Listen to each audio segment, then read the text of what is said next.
Buenas noches para todos.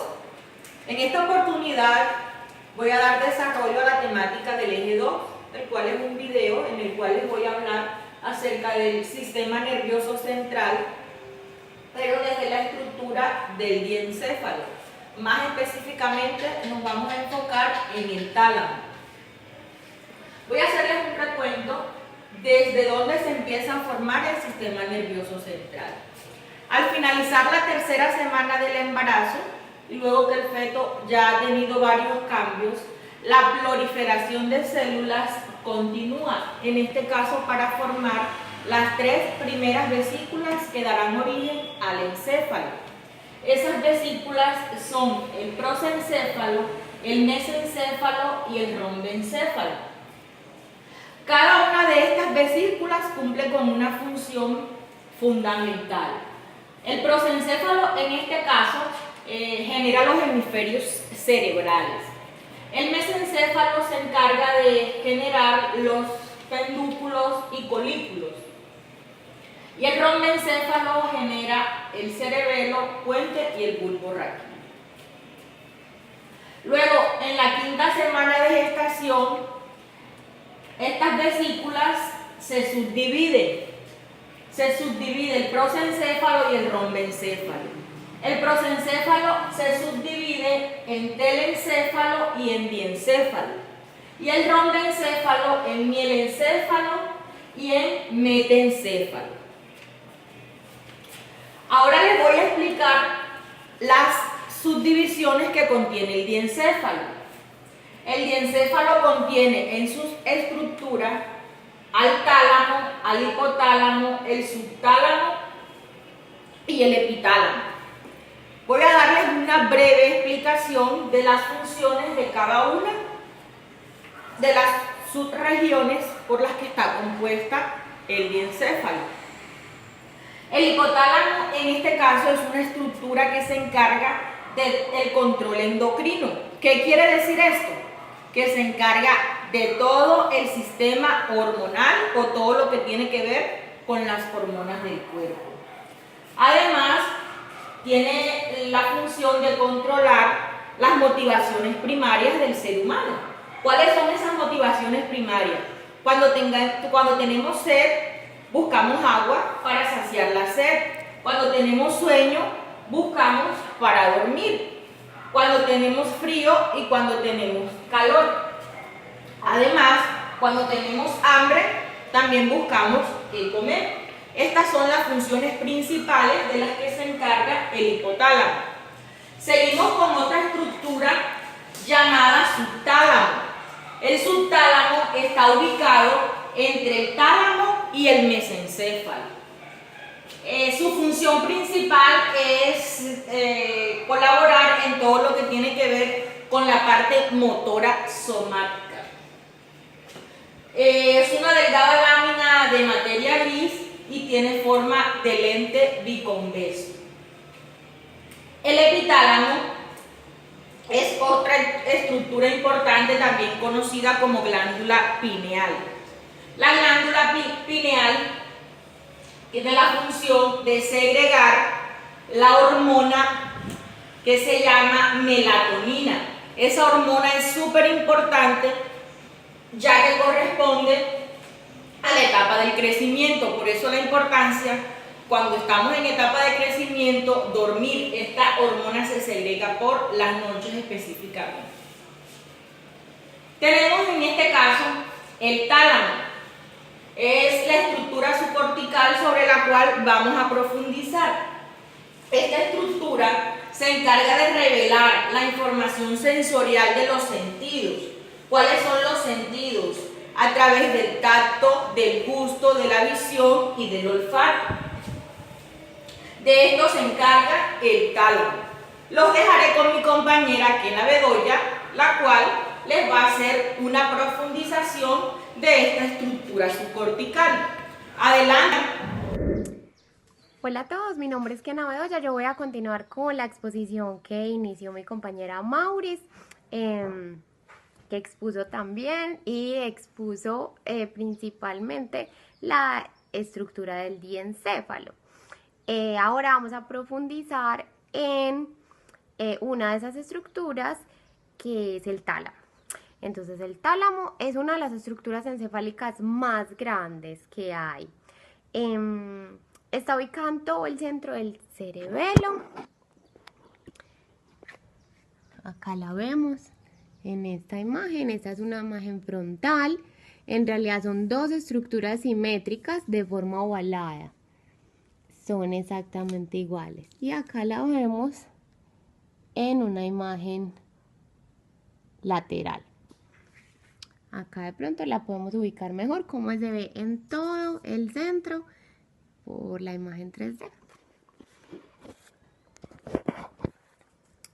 Bueno, el tálamo interviene en muchísimos procesos muy importantes que tienen que ver con los sentidos, y de alguna manera eso hace que esté involucrado en la forma en que percibimos nuestro entorno y de acuerdo a eso en la forma en que nos comportamos debido a esa información que recibimos.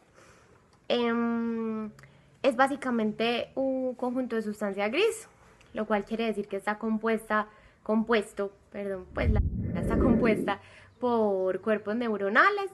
Aparte de estos cuerpos neuronales, está compuesto por células gliales. Las neuronas que componen la estructura se dividen en dos grupos principalmente. Entonces están las interneuronas locales, que son el 25% de las neuronas, y estas lo que hacen es que reciben la información de los sentidos y la envían hacia otras neuronas. Y están las neuronas de proyección, que son el 75%, y estas lo que hacen es que la información que reciben de las interneuronas locales la envían hacia otras subestructuras, hacia otras estructuras subcorticales o hacia la corteza cerebral. Bueno, está compuesto por varios núcleos. De hecho, se han estudiado, dice que hasta más de 50. Están divididos en 4 grupos dependiendo de su ubicación. Entonces, los que están ubicados hacia la parte frontal o anterior tienen que ver más con la memoria y con las emociones. Los de la parte medial con la memoria y los de la parte ventral con las funciones motoras. Los que están ubicados hacia la parte posterior tendrían que ver más con la audición y con la visión. Las principales funciones del tálamo, bueno, pues son muchas y ya sabemos que todas las estructuras en general no cumplen una única. Estas estructuras se relacionan para transmitirse información y enviarla de nuevo a las diferentes partes del cuerpo. Entonces, pero digamos que en las principales que está involucrado el tálamo son: uno, que funciona como puente de conexión. Es muy importante que retomemos ahí la ubicación como centro casi, ¿cierto? Entonces está entre el telencéfalo, que tiene todas las estructuras de la corteza, y entre el tallo cerebral. Entonces funciona como puente entre toda la información que viene de los sentidos y la envía hacia la corteza y hacia las otras estructuras subcorticales. Esa, digamos, es la función por la que más se le conoce, pero cumple muchísimas otras. Entonces, esta de ser puente de conexión viene muy integrada con la de recoger todos estos datos. Es la primera parada de todos los sentidos, digámoslo así, excepto el olfato. También está involucrada en las funciones del ciclo de sueño y vigilia, en la atención y conciencia. Aquí digamos que vienen a estar involucradas funciones como el lenguaje, la capacidad de centrar atención en información concreta, la capacidad de pensar en nuestros propios pensamientos. Eso me parece muy interesante. Bueno, también tiene que ver con la regulación de las emociones, ya que por su ubicación, como vimos, está rodeada por el sistema límbico. Entonces lo que hace, aparentemente, es que forma un circuito entre emoción y percepción. Entonces, permite que la percepción influya en las emociones y que las emociones influyan en la percepción. Bueno, ahora vamos a hablar de las lesiones en el tálamo. Entonces, las lesiones en el tálamo pueden provenir de procesos infecciosos, metabólicos o procesos inflamatorios. Estas lesiones originan los siguientes síndromes: neurológicos generales, neurooftalmológicos y neuropsicológicos. Vamos a empezar por los neuropsicológicos, que nos interesan mucho. Entre los neuropsicológicos se pueden presentar alteraciones del lenguaje, alteraciones de la memoria. Ahorita se lo vamos a ver en una patología específica. Cómo funciona es bien interesante. Confusión y defectos atencionales. Dice que si la lesión se ocasiona en el derecho, esto afecta más a la parte motriz, y desde en el lado izquierdo el lenguaje se ve afectado. Siguiente, el síndrome neurooftalmológico se presenta principalmente en la parte rostral y tiene que ver con los movimientos oculares.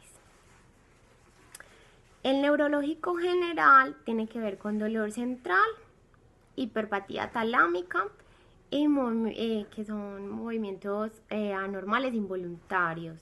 El dolor que presentan estos pacientes, ahorita también lo vamos a ver en una de las patologías, es bien delicado y muy fuerte, y muy poquito se debe aparentemente a los fármacos. Bueno, entonces ahora vamos a ver dos patologías específicas. Una se llama síndrome de Korsakoff. Este síndrome tiene que ver, presenta los siguientes síntomas. Memoria interrogada. ¿Qué es la memoria interrogada? Es un tipo de amnesia. Quiere decir que los recuerdos nuevos y la información nueva solamente se almacenan en la memoria temporal, no son enviados a la memoria de largo plazo. Entonces, cuando se van de la memoria temporal, se pierden.